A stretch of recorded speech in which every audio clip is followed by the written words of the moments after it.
To make tiger wire with crimps spangles for my bobbins, I am using tiger wire, which I bought online. It is a size 0.38 millimeters, which gives you the diameter or the thickness of the wire. I've already threaded the beads I want to use on here. You'll notice at each end I have the crimps. Now the crimps you can buy by the 1,000. I've also got crimp covers, which I'm going to use at the very end. I've threaded it onto the tiger wire, and at either end I have got pegs that are holding it, so that if I lift it up, they won't fall off.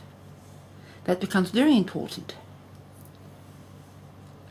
Now to thread the bobbin, it's a simple case of finding the bobbin.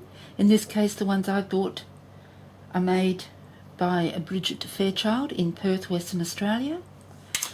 I take the peg off one end of that tiger wire, thread it through the hole, take the wire, put it through the hole. I'm using the clips purely as a preventative measure. I don't want to find beads all over my floor.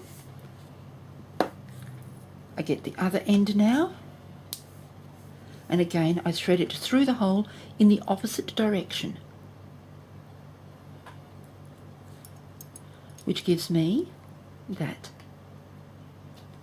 Now I'm going to thread the wire back through the beads. Holding the bead still, I just tug on that wire to make it a bit longer so it won't come undone.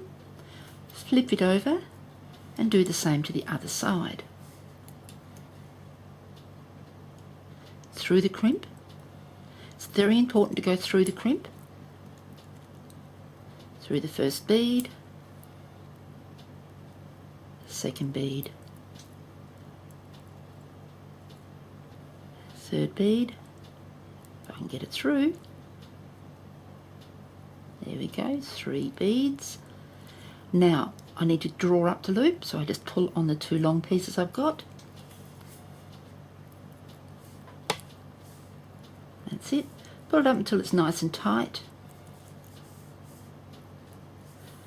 See, like that. I allow a small amount of gap at the crimp area because the crimp covers are slightly wider. Make sure it's nice and tight. Hold it with your fingers, or you can put your peg back on. And now we're going to crimp them. That means you're using the pointy nose pliers. I come from the back and squash the crimp. Do that again to the other side. Come from the back, squash the crimp. This is when I check to make sure that it's nice and tight, so it doesn't come loose. And then I get the beading covers. Now these, as you can see, are moon shaped. I hold them, bear with me a moment, hold them in my pliers, again coming from the back,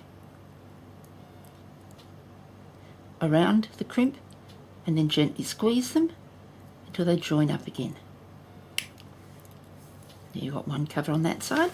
I'll just do the other cover, pick up the crimp cover, line it up so that it's hanging straight with your pliers, coming from the back over the crimp.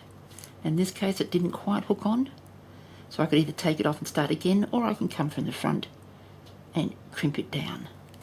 And there you have it all done, except for these tails that I'm going to cut off now.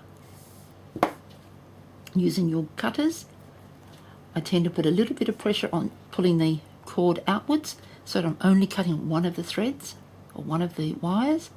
Cut it off, turn it over, do the same to the other side, cut it off.